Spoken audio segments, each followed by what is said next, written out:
কুকুর বানরের রীতিমতো লড়াই চলছে। বানর ছানা হত্যার প্রতিশোধ নিতে এলাকার সমস্ত কুকুরের বিরুদ্ধে যুদ্ধ ঘোষণা করেছে বানর।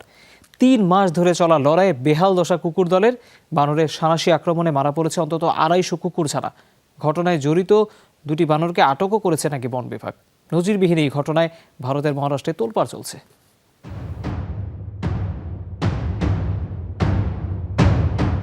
রামায়ণে রাবণের বিরুদ্ধে বানর দলের যুদ্ধের কাহিনী সবার জানা।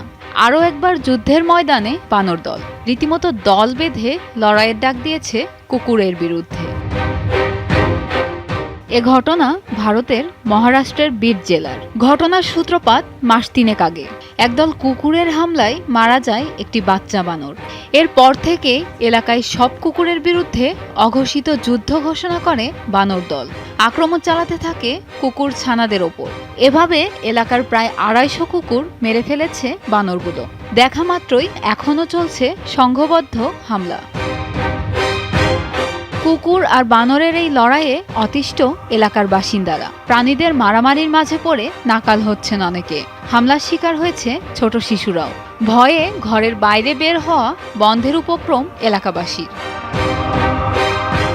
অবস্থা বেগতিক দেখে প্রতিকার চেয়ে সম্প্রতি বন বিভাগে আবেদন করেন স্থানীয়রা। অভিযোগ পেয়ে ২টি বানরকে আটক করেছে নাগপুর বন বিভাগের একটি দল। তবে চলমান এ সমস্যার স্থায়ী সমাধান নিয়ে